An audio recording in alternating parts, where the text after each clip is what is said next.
When we left off the previous episode, we were talking about getting on the plane to Rio, but let's first rewind back to 1924, the last time rugby was played at the Olympics. Did you know, coming into 2016, that the USA were the defending medal holders?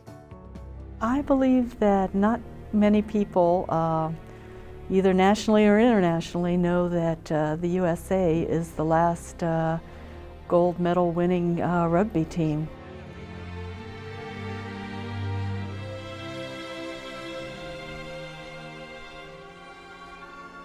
Dear Mother, this is May 6th, 1924. I have lost all ambition to write on this trip and haven't written a letter since leaving the boat. Right now I have a sprained thumb, so I'm trying to scribble the best I can without moving the thumb. This trip is considerable an improvement over the last one, and it is better managed, although financially it is in the bank. However, even if we haven't any money, we are having a splendid time. We are staying in a nice hotel about a half hour from the center of Paris, right on the Seine River. Last Sunday we saw the French play the Romanians. The French won easily, 61-3, and I frankly believe our chances of beating them are slim, although we are going to let them know they have a battle. We play Romania on the 11th and France on the 18th. Give my regards, best regards to all, and hope you are all well and happy. As ever, Babe.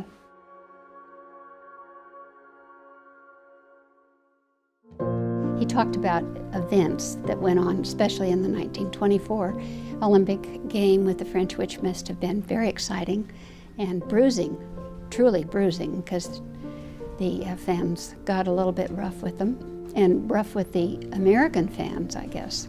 There was lots of bloody noses.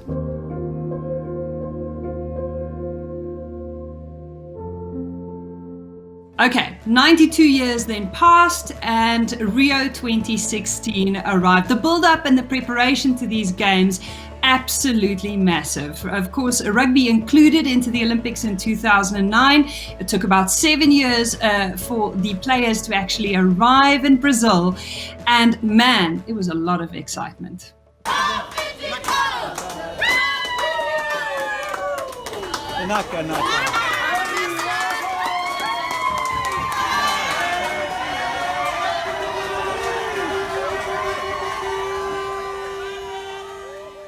As soon as we got off the walkway to get out of the plane, Ben was outside and he's like, "Give me your phone." So I was like, "Really?" He's like, "I'm not joking." He said, "I'm going to give it to you back at the opening ceremony." It was really cool when we walked off the plane. There was heaps of people and everyone was taking a photo and things like that.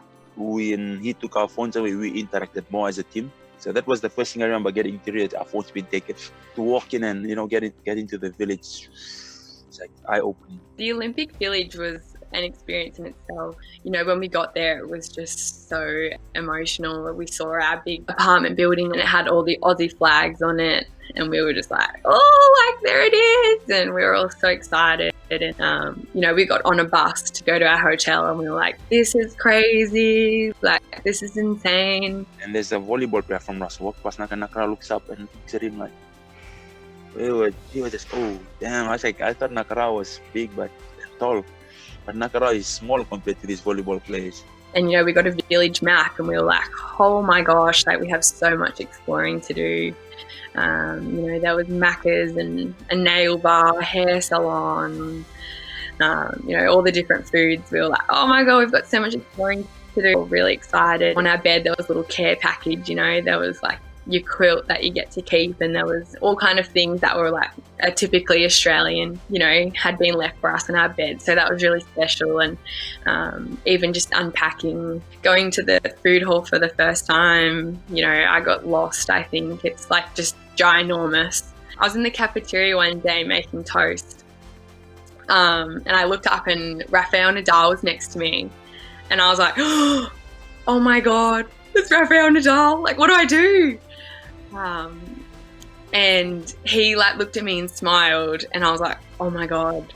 And then all these people just swamped us and were like, oh, can we get a photo? Can we get a photo? And I was like, oh, I'll just leave. Like, I'm not really that kind of girl. Like, I just kind of walked away, and I turned around and I was like, oh my God, like, I just saw Rafael Nadal. And then I was like, damn it, I should have got a photo. But that was a really cool moment. Just giving the tour around, and it was just an eye-opening and a sense of relief, know that we've made it to Rio. Ben Ryan, thank you so much for joining us again. Tell us about that amazing send-off from Suva that you guys had, and where did you go?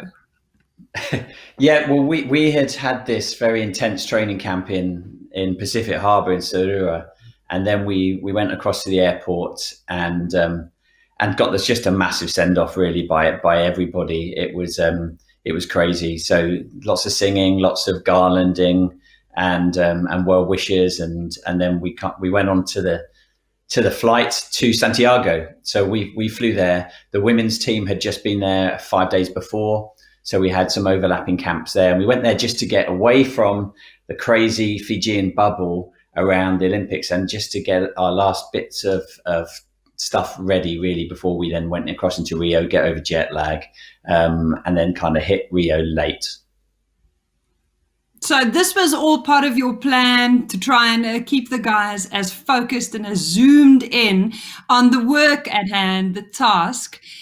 What's interesting about the Australian women's team, Tim, is that you guys had some exposure to South America. So even though women had never competed in rugby sevens at the Olympics ever before, you guys, did you have a bit of a lay of the land already? Yeah, we're quite fortunate. We had a tournament in Sao Paulo for the last few years leading into the Olympics. So we had a bit of a Rio recce post that tournament in February. So we took the whole team over to Rio, did a little bit of training, but it was more just becoming familiar with the sights and the sounds of Rio. So it wasn't so new to us when we actually got there. So we went to the Edge, which was the Australian sort of headquarters outside of the village, and then we went to a couple of training areas, and then we were fortunate enough to get actually onto the field. And at that stage, it was just a patch of grass. There wasn't any stadiums up or anything. And I remember it well. We sort of walked around and lay on the ground. And I'd spent a couple of weeks writing this poem for the team. And I got them all in, and I started reading this poem, which I worked pretty hard on. And then I expected when I finished, I thought it was going to be, oh, that was awesome, and all I got was, can we go now? But yeah, we were quite fortunate that, and I think it paid a lot of dividends, is the fact that we went there and just experienced it and did some touristy things and just felt comfortable there. So we did manage to get there 6 months before being fortunate that we actually had a World Series leg there. Now, Ben, Asaya says they actually encountered 2 Fijians in Santiago. It seems on the World Series as well that there are Fijians literally everywhere. Yeah, that's it. It's very hard to avoid a Fijian. They literally are everywhere. And I think if you look around the HSBC World 7 Series, the massed ranks of Fijians, the tournament wouldn't be the same without them, really. And yeah, we had gone to Santiago. I'd got a bit of funding from Fijian Olympic Committee, because a bit different to, I guess, Tim and some of the other big countries that will have their holding camps somewhere. Fiji didn't have any money for that, so that the smaller countries go into the Olympics early because the accommodation's there and it's free as soon as it opens. But I saw in London Olympics how it could just get all too much for you. If you're there for too long, you get into a routine not in a good way, then you lose a bit of sharpness. So we wanted to go to Chile and get some high altitude and get over jet lag. And then we came into the Olympic Games village super late, half an hour before they shut the gates. We just managed to sneak in. And I think kind of that for us worked really well. Now, let's talk about the village, because the Olympic Village is always a source of some focus, I'm sure, for everyone involved in terms of the logistics. How is that located relative to where the rugby was played? I mean, Tim, it was about 45 minutes, you think, around that sort of time to the Diodora. And so, yeah, I mean, the thing that took longer isn't necessarily the transport, because you did have dedicated transport lanes. So once you're in the bus, you're off and you're gone. But actually getting in and out of the village or in and out into an area, you're going through multiple security checkpoints where you'll get everything x-rayed and scanned, and that takes time. So you've got to allow a lot of kind of breathing either side of all the planning that you do, because you know that you're going to be doing that a lot. And I was really lucky at the London Olympics, they kind of gave me access to all of that. So I got a feel for that. And I guess in the Commonwealth Games and things like that, but it just wasn't the same scale that the year had there. And so that's that was our daily routine, I suppose. I think we were in the same building, weren't we? Almost the level above and below. So the hard thing was, once you sort of get all your kit out the door, then you have to get to the security. So you're on a bus, so taking 20 minutes there. Then you're through security, and then so it ended up being sort of a 1.5, 2 hour journey. But as Ben pointed out, we were quite well prepared from our previous experiences, or with the Australian Olympic Committee, their experiences, and them educating us on what to expect. So there's a lot of planning, obviously, that went into it, and understanding of what the village was going to be like. Yeah, and that turns into quite a long day then, I'm sure. Ben, what was interesting to me is that you tweeted on the 8th of August that you are going off social media now. And you've talked about taking the players' phones away and literally locking it away. Would you do that again if you had to do it over? Tell me about your thinking. Yeah, I just wanted to make sure that we could control everything that you can control, right? And there's some stuff that we just won't be able to control, and you just deal with those things as they come. But I knew that the boys, Fiji and 7-a-side is probably the national sport, but logging onto Facebook is a close second, and that if you're not careful, then if they've lost or they've won, or it just takes one message from somebody to suddenly get something negative in their mind. So why have it? So we took it off them. We had one phone that Rapati had, that if we needed anything or if the drug testers were here, we could do. But apart from that, we just went off grid, really, all of us. And we did the same then, and everything around the Olympics, we met in the same spot. We had dinner, breakfast, lunch, or everything together, just to stay really tight. And we could only do that for a small amount of time. So we were only in the village a couple of days, I think, before we played our first game. But yeah, I'd 100% do it again. I think it's really difficult at the higher end of sports with, guys that have got their phones on at halftime in Premier League football matches, and their coaches allow them to do that. But generally, nothing's getting to the players during tournaments that's good news. No one's saying, you need to work a little bit harder off the ball or make more tackles. It's only going to be negative stuff. So we made that decision. The players agreed it, and once they agreed it, then they're gonna adhere to it. What's your take on this, Tim? Yeah, mine was slightly different from the telephone or the mobile phone thing, but we went into the village late as well. We went out to Portobello, which is about 2 hours away. We were meant to go into the village just quickly for a couple of days just to get a feel for it and then go out, but because of the situation, we couldn't. So we went straight to Portobello, and then we literally came in a day before we started to play. So same sort of thing. It was like get in there and play. So you reduce the distraction. But then we had this performance bubble, which we spoke about, 6 months prior, and every sort of debilitator that could possibly come into our environment, we sort of discussed and had some sort of plans around being able to deflect it.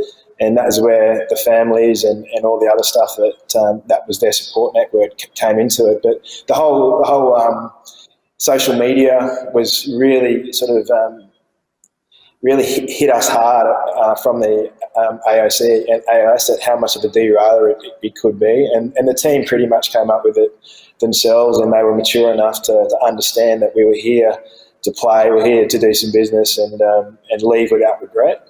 So it didn't become an issue. We didn't have to be, iron fist about it, because they were very, very, very aware around the debilitating factors that it could have. But yeah, they were very clear about it, and it didn't affect us too much. I don't know if Tim saw it, but there were lots of athletes that were taking selfies, before the games in the village and stuff like that, and we didn't want that. And we would have some pretty famous athletes come and sit down with the Fijian boys, because the Fijians always will smile and say hello to someone. But also they knew they weren't getting any photographs, they weren't getting distracted. Fijian boys didn't know a lot of these athletes anyway. They just wanted to swap the pins, because you get the different countries' pins, and there were lots of people wandering around trying to get as many pins as you possibly can. But that was the nice bit of also like just doing things together. But it had to get agreed by the players. I wasn't just going to say you do this, because we wouldn't have got buy-in. They had to agree, and we had done it all year in this World Series for I think the previous 2 seasons. Friday night, the boys handed in their mobile phones to Ropati, and then they got them back after the tournament. And normally, as a little bit of a prize on a Friday night, I'd give them some chocolate. So give me your phone, here's some chocolate, let's have a little sing-song, and then we're all good to go for the tournament. And that's so they were used to it. Yeah. So it wasn't entirely unusual. Who were the most famous people you guys came across? Were there a few that they didn't recognize that you kind of had a giggle about? Yeah, I guess so. So I mean, Usain Bolt couldn't go in.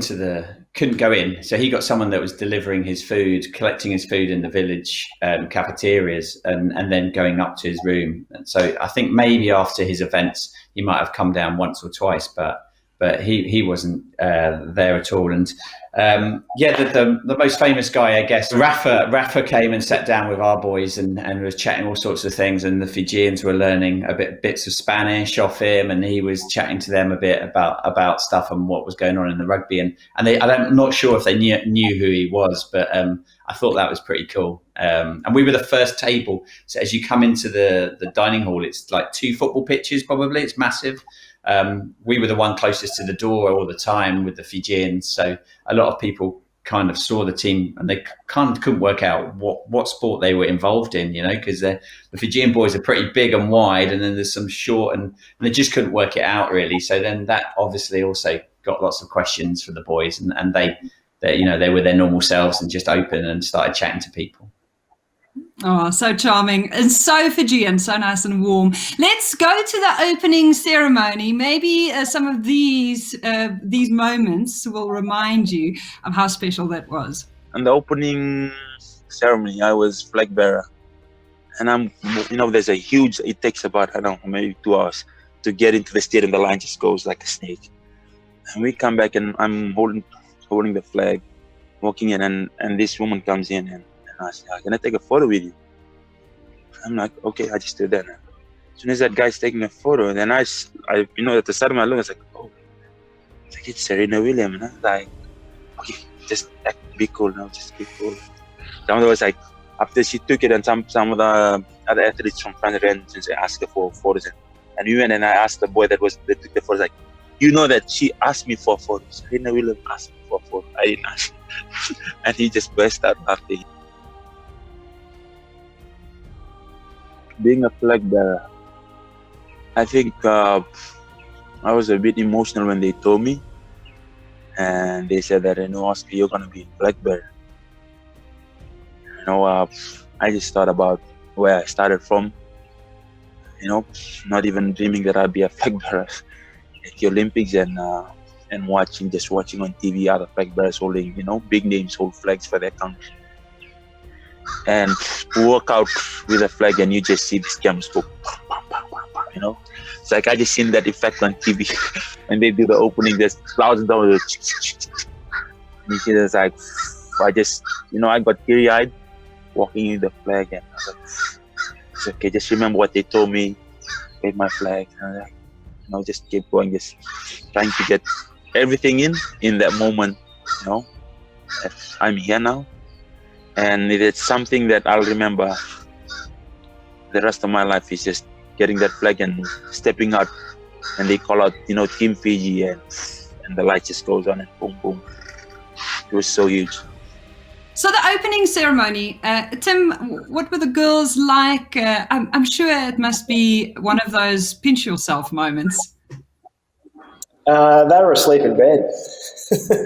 So we were playing day one, which I think was a real benefit because we didn't have time to get distracted by everything.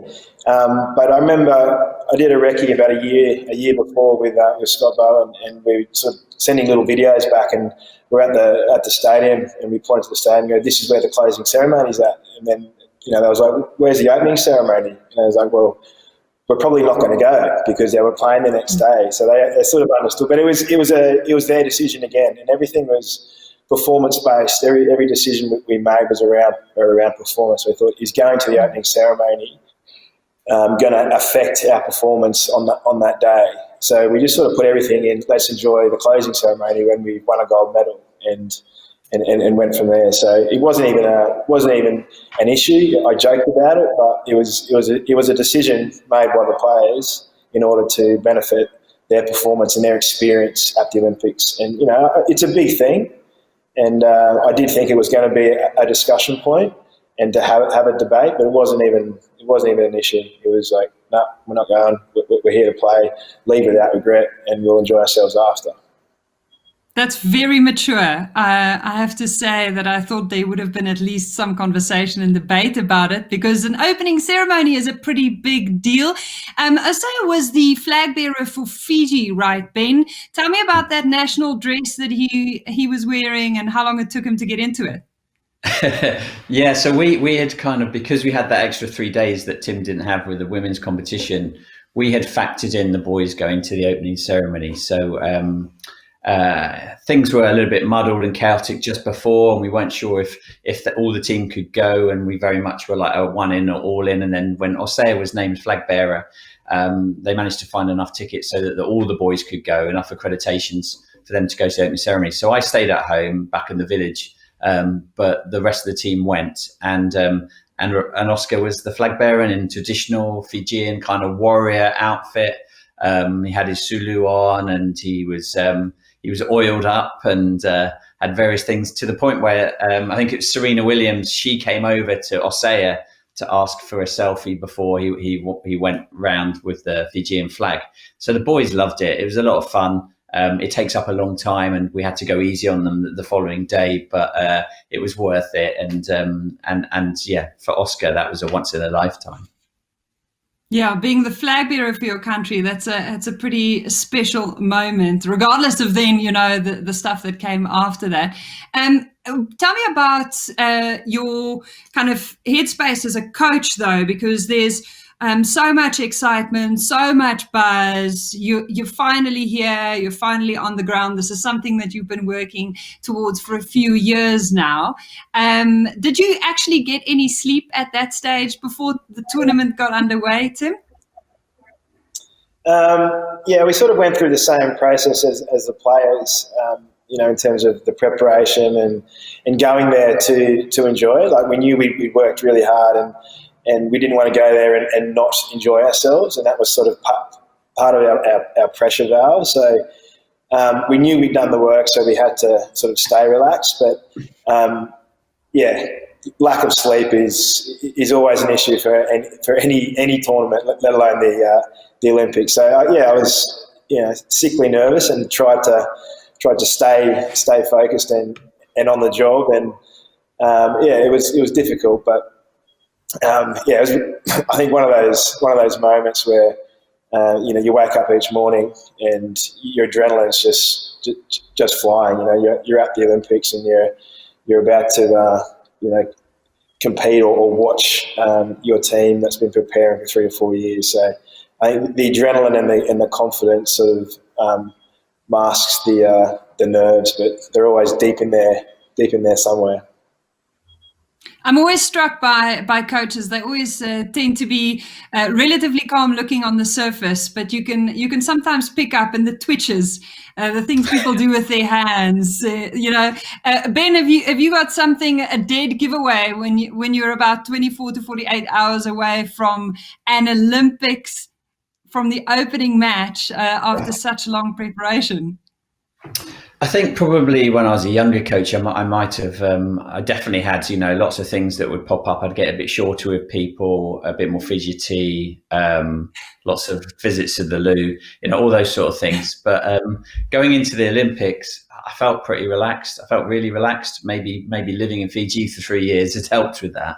And I just wanted to get the last couple of training sessions away so that we could get into it. And I slept really well every night, and once the boys went to bed, I'd normally knock on Rapati's door, and we'd go to the village dining hall and just have a hot chocolate and a talanoa, a little chat with each other, and then we'd just stroll back to the village, and that was kind of how we would tail off the night and before we started another, and just have a chat about how everything was going, and that often would kind of get you at ease because you're just sharing any concerns or any worries or any thoughts with the rest of the management, and then we'll just chat them out over a hot chocolate, walk back to the village, and I luckily had a room. I don't know, Tim, I had a room on my own, which I was pretty fortunate about, a little corner room by where the all the washing stuff, the laundry was, and I could just. Was that the same as you? No, we had 4. Yeah, we had 4 in our room and a leaking air conditioner, but it was wonderful. Yeah, there we go. Yeah. Well, I was lucky then. I must have had an upgrade because I had my own room, and it was quiet, and I could look out over. I think the German national team's block was to the side, and they had their big flags outside there. But I got really good night's sleep all the time, and I felt in a good place. So yeah, the stresses weren't there. Of course, you guys had 3 days kind of between the opening ceremony and when your first match took off while the women were playing. Did you just have very kind of standard rhythms on those 3 days? What were you busy doing? Did you watch much of what they were doing? Yeah, so we kind of played around a bit in the last 2 years before that on what we did the day before the tournament. A lot of teams will have a captain's run. Other teams, well, most teams do that actually, but we played around with that, and we rested quite a lot on those days before the first tournament, so they could have a proper day to kind of get themselves ready. And every team's different, but it kind of worked for us. So we had that on our day before, and then we went to the first game of the Fijian women's team. So we watched them play the US and beat the USA. And so we all got pretty excited about that. And that was our first, we used that as our first trip to see the stadium as well. Because we weren't going to visit it, and we kind of downplayed it that it's just a piece of grass. It was an important one, but it wasn't anything new to us. So we went to watch the girls play, and that was really cool. And because we had our training base together with the women for those couple of years beforehand, that the boys knew the girls and the coaches and everyone really well. So that was great. And apart from that, you were just literally watching your watch just tick. You just wanted to get into the first games. I'm sure Tim feels the same. When you're getting so close to a tournament that's so big, you don't want to suddenly grab another couple of days for prep. Normally, you just want to pile into it and see where you are. Tell me about the fake tan, because the girls talk about you being a fan of the fake tan as well. Was this a squad thing?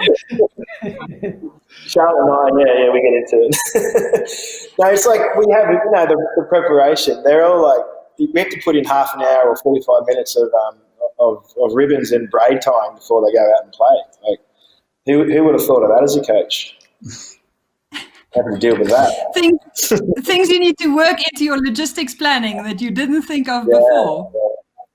Yeah. There's no secrets within our team, that's for sure. Not with 20 girls playing. Let's take a look at what Emma and Osea and even Rupate had to say about the pool stages. For our pool games, Colombia was pretty unknown, but, going off their previous scores, we've watched a few games, we kind of knew we'd be all right against them, so we weren't too worried about that. Fiji, you never know what they're going to bring, they could be rocks or diamonds, but they're always very physical, so we kind of just knew we needed to get through that game. We knew we had to score early and get some points on the board, and then they'd kind of die off. And then USA was we always have close game against them before the Olympics. We actually drew, I think, which is crazy because I don't even remember. Like, I don't know. We were just so like gold, gold, gold. Didn't even matter, I guess. We were just like, oh well, like we're still in the quarters, like it's fine. We're just gonna win anyway. Which now I think about it sounds very cocky, but at the time it wasn't even like that. We just kind of, yeah, like I don't know, it just didn't really faze me. I'm not sure how the other girls felt, but yeah, that's kind of how I felt. We saw every game as a final. That's how mentally prepared we were. We were following the same procedures that we were doing through the World Series. We kept things very simple, and we knew going into the Olympics, we were preparing the same procedure when we were coming through the series in 2015, 2016. We were mentally prepared for Brazil, and we always knew they were going to come out firing. And on the second half, Ben said, okay, that's it. We talked about Brazil going to come out firing. That's them now. Finished. Now this is ours. It's like, let's go show the world, what we're here to do. I had a talk with Semi Kunatani. When are you going to bring the beast? You need to show up. This is it. And he just assured me, said, Oscar, okay, don't worry. I'm going to say, I said, you can't rely on others. You can't be too casual, because Semi is too casual. It's like, this is it. If you don't get this, I don't know if you will be here another 4 years or what, but this is our chance. And he said, don't worry, I'll bring the beast. So, we had the chat, and against Argentina it's always a tough side to play against. We came from behind because they were up 14-7, and they nearly stole it after that. And lucky Jerry just came in as a sub. We were a few points ahead, and if Argentina had scored, then they would have gone ahead of us. And that's when Jerry made the try-saving tackle on the sideline.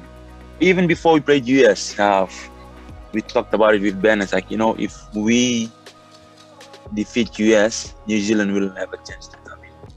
Tim, let's start with you, since you guys started playing first and take it in chronological order. You opened your tournament against Colombia and then Fiji, not conceding a single point on the first day. If you had to script it, if you were a script writer and this was a movie you were writing, that's probably what you would have wanted, or is it?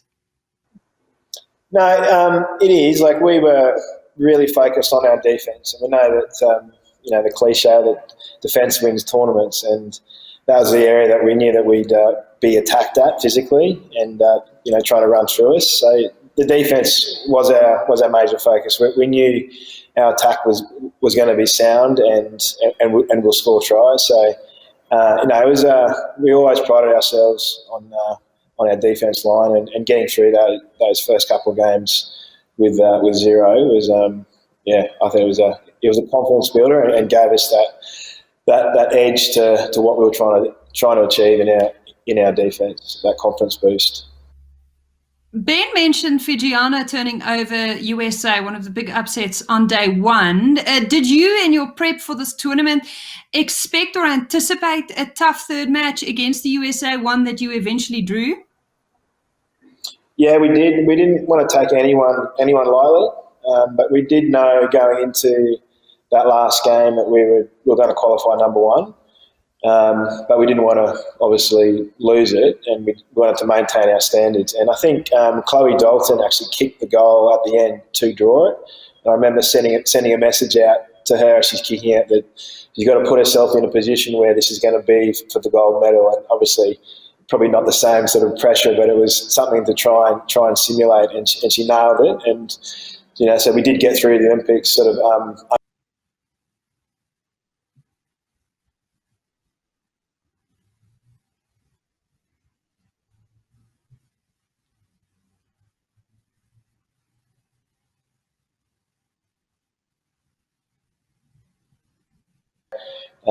Certainly there was nothing there resting on our laurels.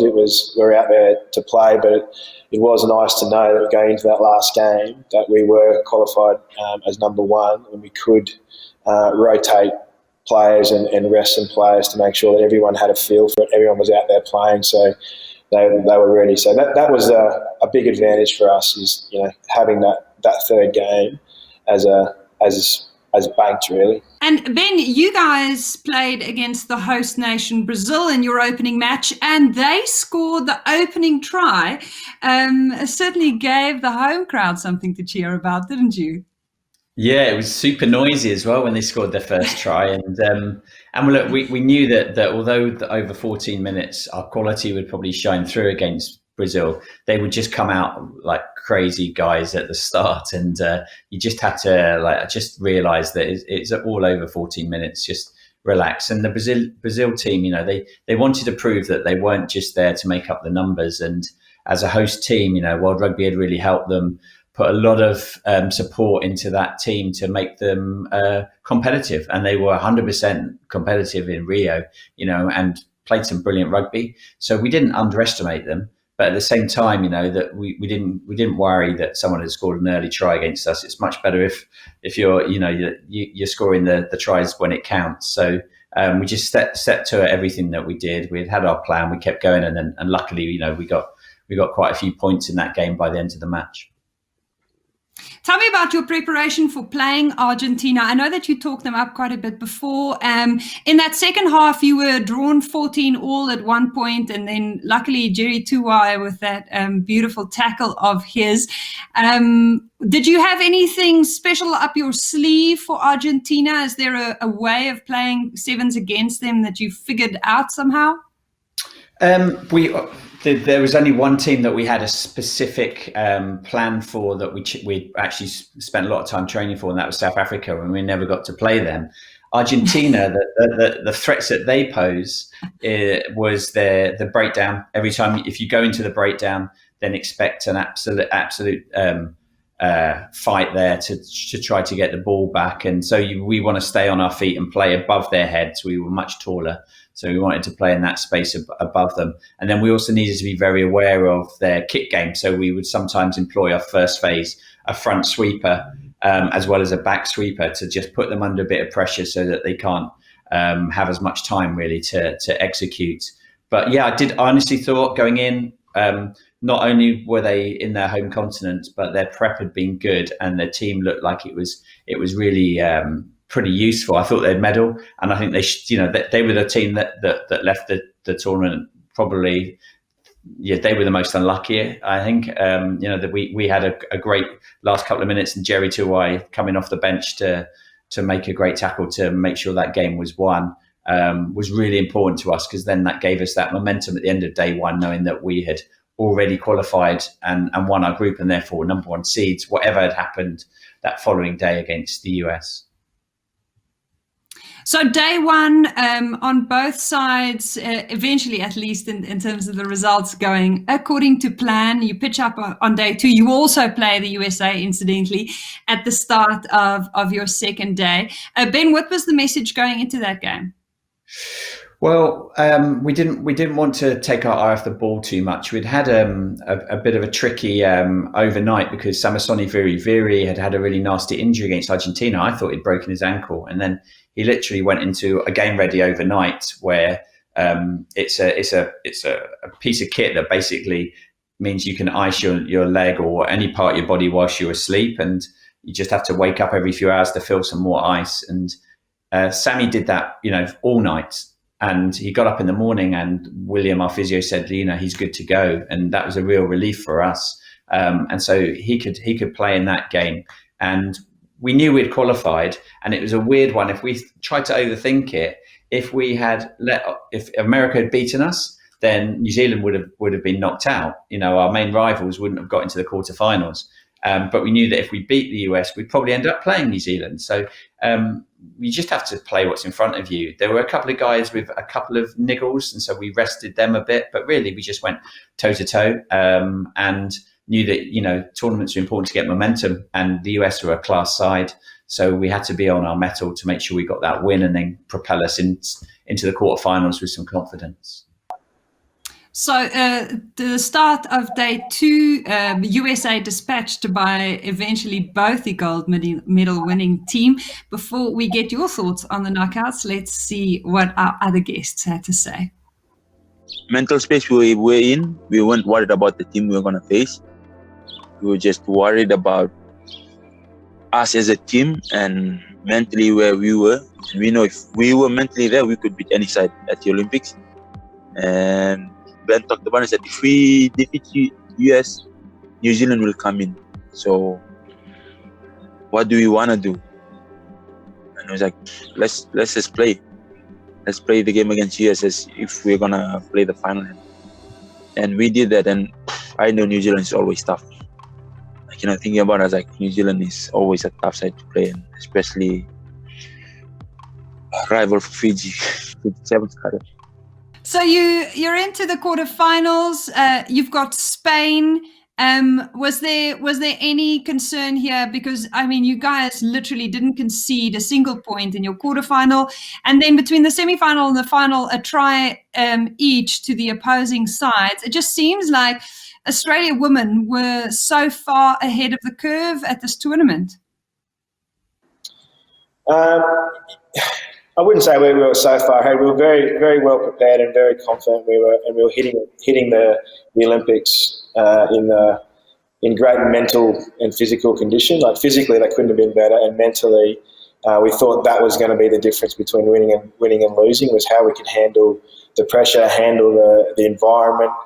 And it did sort of play out, a bit of a fairy tale. But the Spanish, Patricia Garcia, the heart and soul of the Spanish team, and she's very, very dangerous. And I've seen her almost individually, win some games. And we knew if we nullified her, that we were going to do some damage. And then obviously the semi-final against Canada, we had a pretty specific game plan on how to beat them, and we've been successful with it, through the season. But very, very competitive team. And then New Zealand, I'm sure we'll get to, but over the years we've had some incredible battles, and I think there was a changing of the guard in London of the qualifying year, which I know we spoke about in episode 2.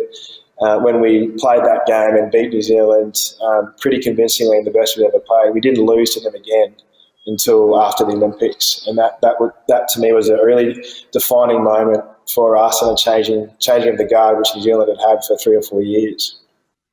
That's a big deal. Ben, let's start with your quarterfinal. You then got New Zealand in the quarters, 5-7 into halftime. Seemed like such a tense match from a fan perspective. What were you going through?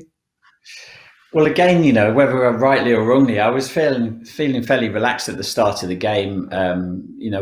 It's a daunting prospect normally to play New Zealand, and it was still the case. But the boys were, I could see that how well they were playing and how they hadn't really hit their gears, and they were doing what was needed in each game. And so to play New Zealand as well in a quarter-final on that end of day 2, which potentially could be a bit tricky, that you've already qualified on the same day. That normally doesn't happen in the series. So we'd qualified on the same day, and then you play a straight knockout.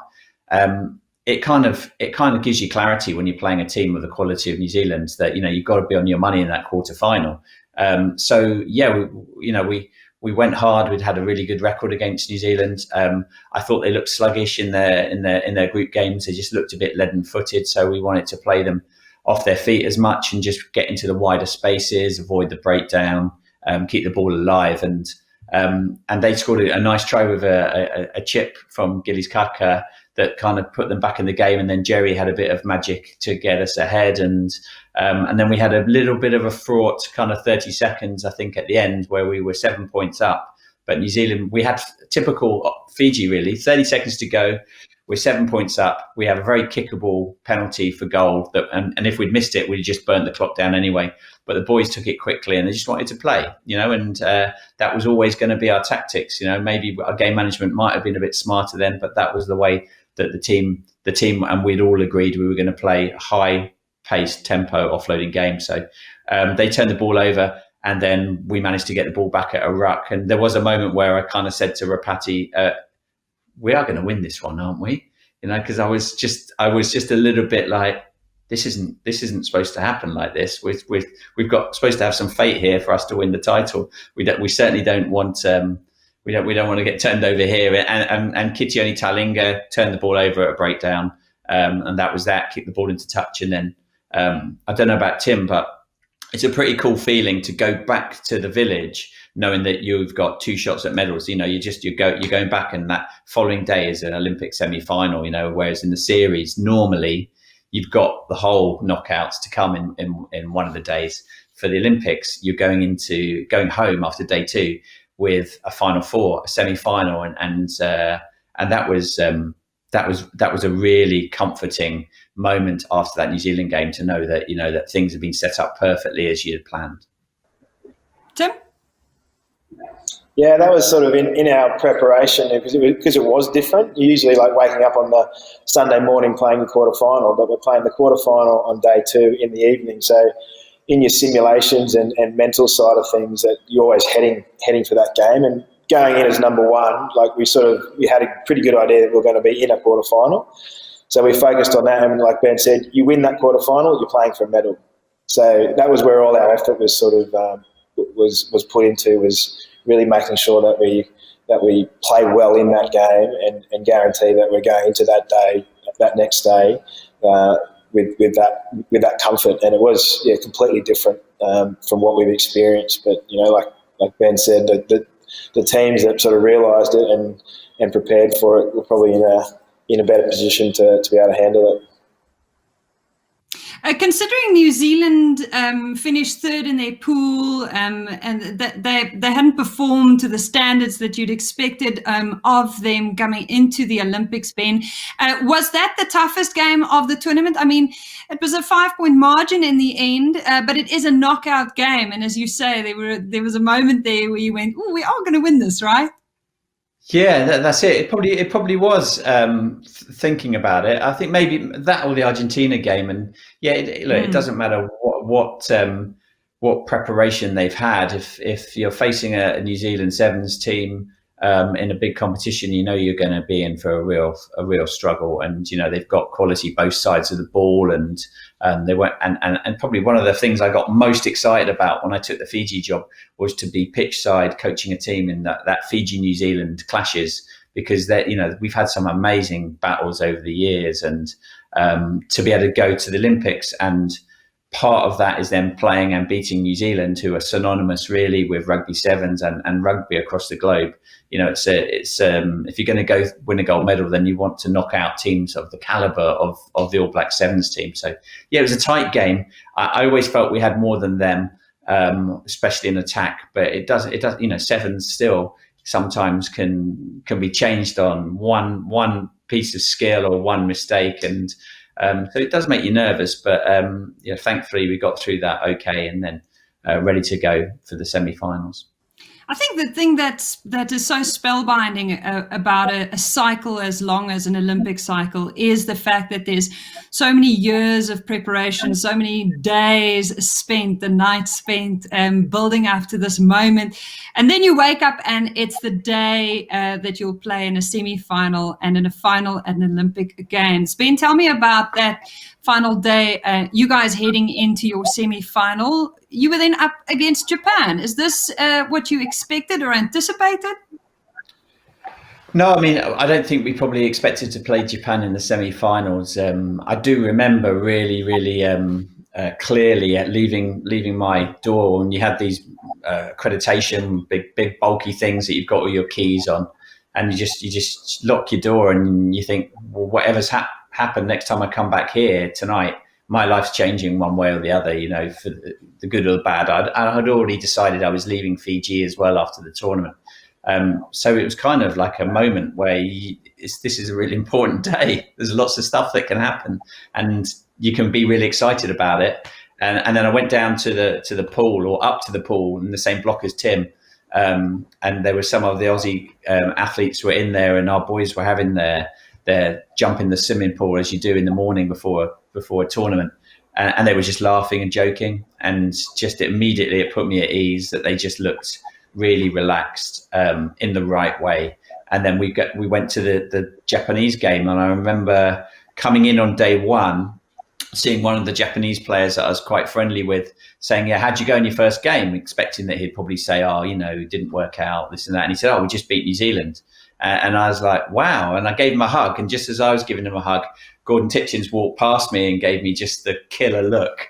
But I guess that's because, every team would have done it. If, Fiji had been knocked over by Brazil in the first game, I'm sure lots of the big coaches would have been celebrating with the Brazilians. And that's just the way it is with sevens, It's nothing against New Zealand. But so I knew Japan were playing really well. And you looked at the games and you thought, wow, this lot are super drilled.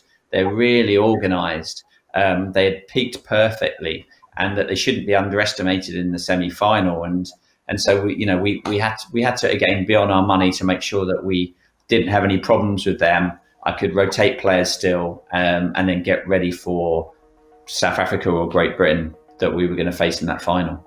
When we came back against Japan, we came back and just said, this is it. We're either gonna play, we're gonna get a medal, but it's up to you to decide which medal it is. It's like, you want silver or you want gold? And right from the get-go, Ben told us, if we go to the Olympic, even if we don't win a medal, and he said, I just want you to showcase Fiji rugby at its best. He said, to show the world Fiji rugby and how sevens should be played. And then we line up to run in.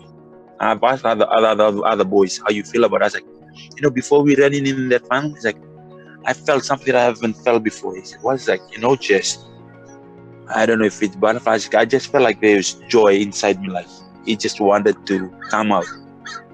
So I was like, did you guys feel that when you were about to come out and talk about it with us? And I was like, you feel like you just want to smile and laugh. It's just locked up and it's trying to come out. And when we line up for the national anthem, and they say, national anthem, normally you always cry.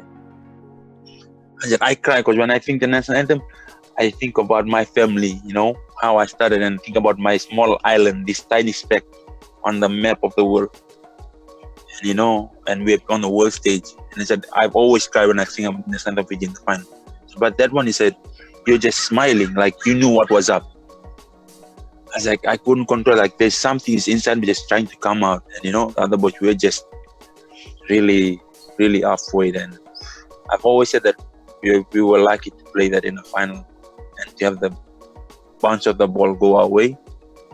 And you don't plan for those kind of games, but just I'm glad that I was on the side that had that go their way in the final, and something that no other Fijian has achieved. And on our start of the journey, we've always said, write your name on stone. Don't write your name on sand. Because you write your name on sand, the waves come and wash it away. I think there's been so many good Fijian 17 that have come, but the waves come on. We want to leave our names when we leave. Our names will be there, in Fiji rugby folklore. Everyone was just so excited. We're in such a good mood before the games. We put the music on and have a little dance and a little sing along. So we were all in good spirits, and we had that kind of, I guess, bit of ammunition to fire us up, and we were ready to go. The final was absolutely incredible. I remember running out and I could see my family, and I was like, they're here watching me, and that was really exciting. And as soon as we lined up for the kickoff, it was just like bang, game face on. Elliot scored, Varney scored, and I was like, oh yeah, we're fine. Like we're sweet, like we're in here, it's no worries. I feel really bad, but Portia got yellow carded. Portia Woodman from New Zealand, and then from then, we kind of just knew we had it in the bag. It was so sad seeing her after the game, so disappointed. Still can't when I watch it for it, but I guess from then it was kind of our game, and held on at the end, and it was kind of disappointing, I guess, that New Zealand scored on the hooter, but at the time, it didn't really matter. Like we won, we were Olympic champions, so yeah.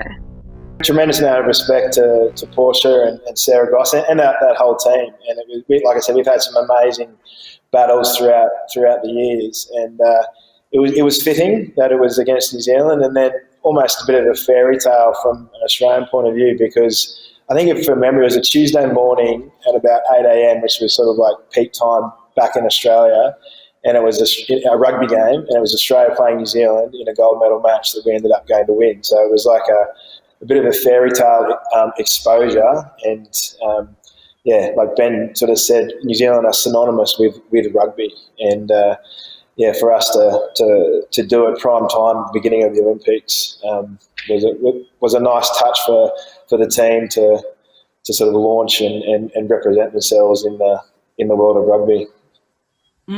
4 tries to 3 there.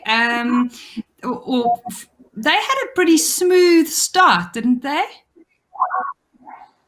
Yeah, they did. They scored the first try, and it was amazing the maturity of Charlotte Caslick. Actually, she didn't have the best sort of 6 or 7 minutes. She was getting hammered. She was targeted.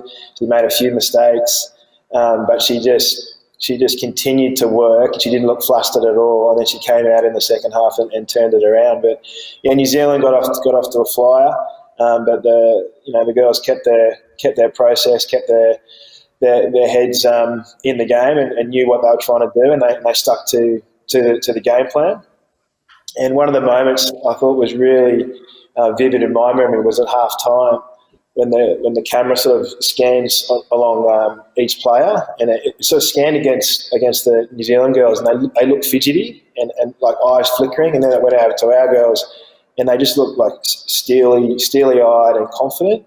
And I looked at the manager, Scotty Bell, and I said, "Oh, mate, we've got this." Like, they're just in the zone. And then it sort of reversed. It went at the score. I think it was 24-12, and there's about a minute to go. And Scotty said, "We've got this." And I was like, I barked back at him, "No, we haven't. Like, let's just play this out and see what happens." But there's tremendous amount of confidence in just visually seeing how they were before the game and at half time. But I'll never forget the confidence or the resolute that Charlotte showed in that first half of not playing so well and getting belted around to basically being the best player in the field in the second half. So Tim, tell me about your halftime chat. You guys seem like you got a bit of a wobble in the beginning, but then started to regain composure. Yeah, we were all about our defence, and that we knew that was going to win us the tournament, and we were winning at that stage. It just sort of at half time, I just sort of said there was a gold medal hanging from our crossbar that New Zealand team are trying to get. So if we can hold that defensive line like we have and all season, that we're going to get the result that we want. So it was just a focus on our defence and the fact that we were in front, and if we made tackles, we couldn't lose. What do you attribute that composure to? The way she always trains like she's second, and I think the whole team. There's a lot of people around her that really give her a lot of confidence. And with all champion teams, everybody is a piece of the puzzle. And I think girls like Emily Cherry and Alicia Quirk, they provide, because they're so dangerous themselves, they provide Charlotte with those opportunities. They're sort of lethal around it, but they get just a quiet word from the captain or from Emily, or just a vision or an eyesight that they feel like that we're here for business. And it really is, it's individual the way that Charlotte prepares, but it's the way that the whole team prepared, and we're ready to go out and fight for each other and leave that Olympics without regret. Like if she sort of played within herself and shut down, she would be living with regret. And we were there to enjoy ourselves, and that was our mantra: enjoy the hard work, leave without regret, and have a crack. Like, back your process, back what we'd done to that point, and that's exactly what she did, and what all of them did. We kind of thought it would be South Africa. We'd been the two informed teams for the last couple of years. We'd had this big plan to play against them, and We were going to do some very different things off set piece and some of our defensive structure. And it was kind of fitting that the 1 and 2 that had been fighting out for the last couple of years would play each other in the Olympic final. But then they lost that semi-final to Great Britain, and suddenly everything changed. And we were playing a team where I think 5 of the starters, I had initially capped them for England Sevens before they then carried on their careers and played for Great Britain in the Olympics. And honestly, I was like, it wasn't a question of me being an ex-England coach and I wanted a point to prove. It was the opposite, really. It was like guys that I'd coached, like Dan Norton and Tom Mitchell and James Rodwell and Dan Bibby and Ollie Lindsay-Haig.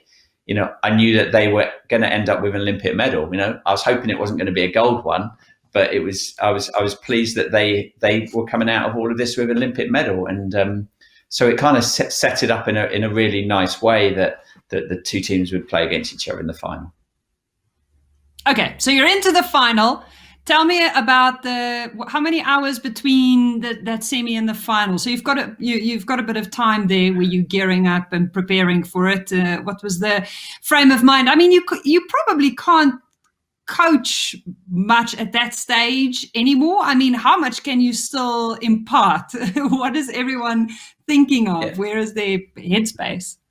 Look, you can definitely overcoach in that period if you're not careful and do the wrong things, say too much. It's a bit like a chef and a cook. The cook just follows the recipe and doesn't think about changing stuff, where the chef will try different ingredients. And for me, with the team, as the chef in that semi-final to final, like I didn't need to add anything, and I had to be very careful.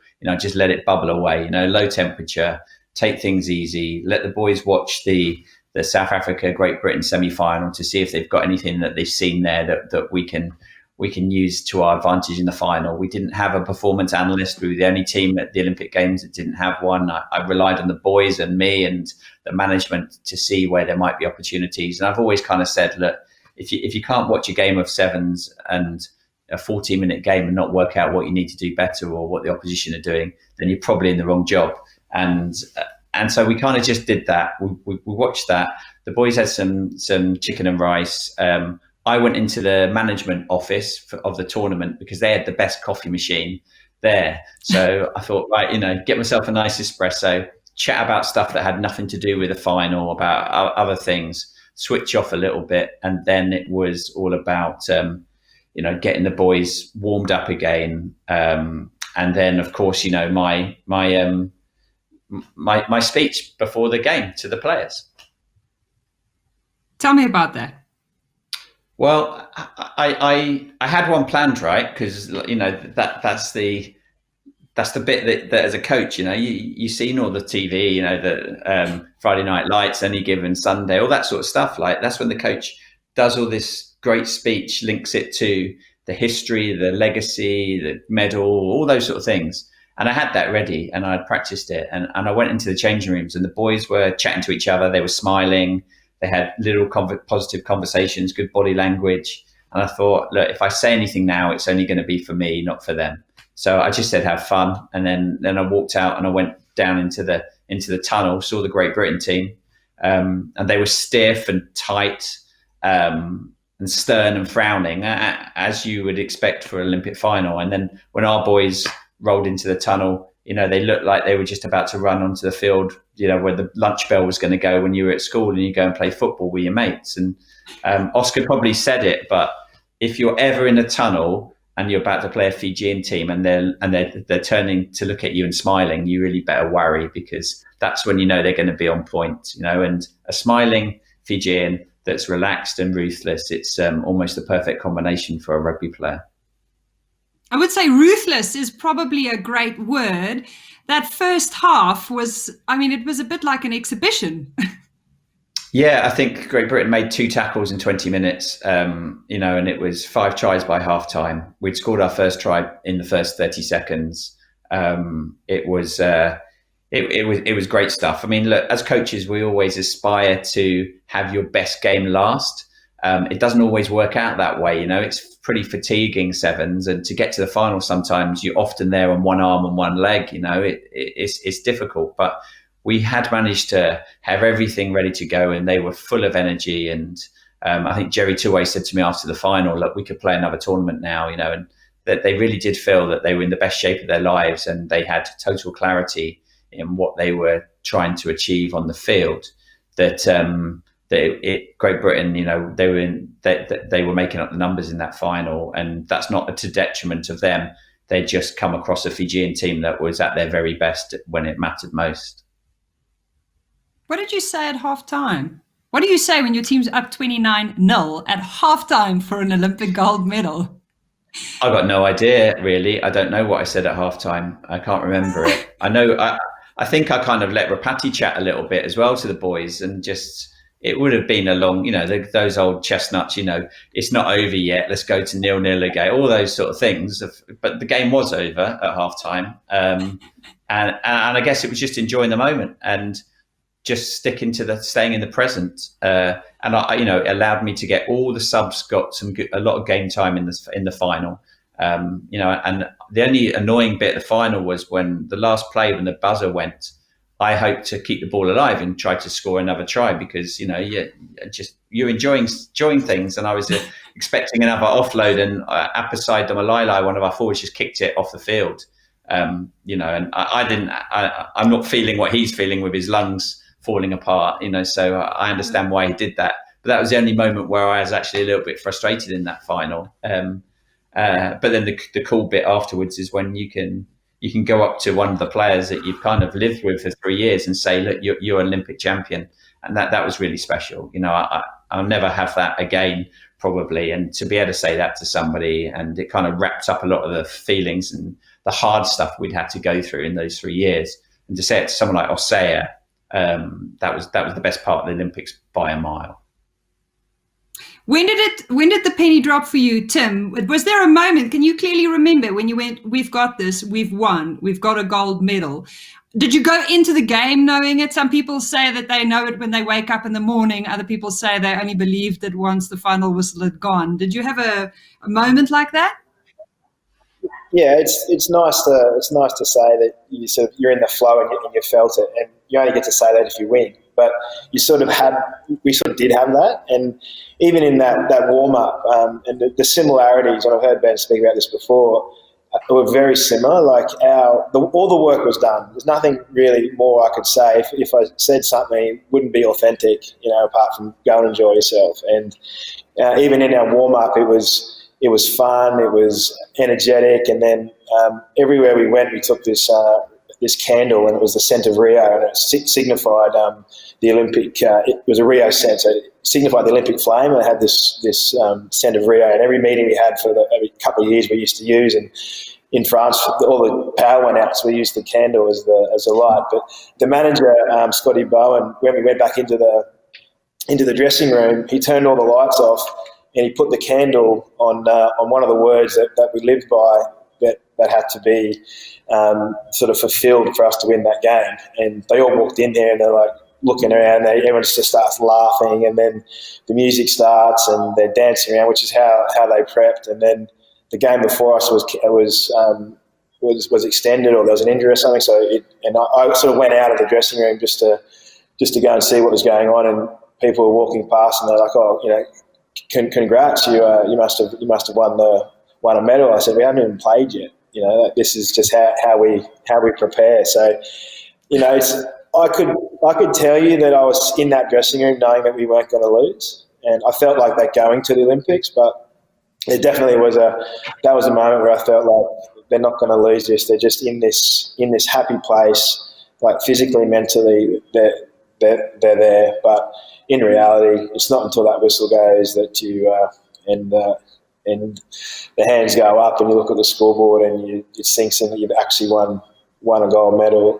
And it's such and Ben's been there, it's such an amazing thing to sit back and watch what unfolds in the next sort of 12 hours, just the emotions and the sheer joy that you get to see them achieve something together. And that's the beauty of a team sport. Is just it doesn't, nothing else can deliver it. And it's pretty special to sit back and watch. Is that how you felt, Ben? Like it was almost like you could watch it happen? During the game, yeah, I managed to, yeah, you could relax because of the scoreline, and so I was just trying to make sure that I was getting the substitutions right, and everybody had a good run, really, and that was where I was. And then, yeah, when the game's over, then for me, that the best bit was shaking the hand with the boys and saying what I said, and then everything after that for me wasn't the stuff that gets me out of bed to do the job that I was doing. And I'd also knew that was the last game I was going to coach Fiji in. So kind of I felt a bit different, really. Kind of I felt massive relief, but I also felt, in those next few days, I actually felt a bit of deflation because, it's like, well, that's the exciting part. That's the fun part gone now, and it's going to be pretty hard to replicate. And I didn't know what I was going to do next. And so that was a funny time, really. Everybody deals with things differently, and I enjoyed it and all the stuff that followed. But you kind of, the bit that for me was that moment where you're shaking hands with the boys and you're having that final kind of embrace to say, what an amazing achievement and how proud I was of them. And then everything after that was not the same. You're really over that bridge. Tim, what was that feeling for you immediately after the whistle? Yeah, relief, as Ben pointed out, and then it was just real enjoyment. Like that night when Bill Pulver, CEO, sort of had everybody in this hotel, and it had all the parents and partners and everyone who was in this inner circle, which we sort of shared the journey. We got them involved quite early to understand what we were doing. It was like our little village that sort of helped each player perform and stay on that 24-hour camera. But sitting back there and just watching it, watching the parents, the partners, and everyone just sort of in this zone of complete happiness and relief is something special to be part of. And then I couldn't wait to get home, to be honest. Like my 2-year-old was having his birthday, and my wife was such a huge support for this whole thing that actually I wanted to share it with her. So I was on the plane after the boys played, and I was out of there. So I don't know what happened during those next couple of weeks, but I'm sure they enjoyed themselves a whole lot more. But when you, like Ben said, you come on this massive high, and then there's only one way to go down. Off that, and it's tough. It was tougher than for the players too. Like, going into the next season and all that kind of stuff, and that was a whole new challenge. Really cool. Thanks, guys. We will definitely get stuck into the celebrations, exactly what happens when you receive your medal, the singing on the pitch, and then the homecoming, of course, the scenes that we saw, the impact and the legacy of this result. The two of you are part of a very tiny club of 2 living, breathing gold medal rugby sevens coaches. And we are going to still be digging into this experience and taking some notes for part 3 of Mind of a Champion. Make sure that you subscribe, like, and follow on all of World Rugby's platforms. We'll be back with more from Ben, Tim, and other members of the squads.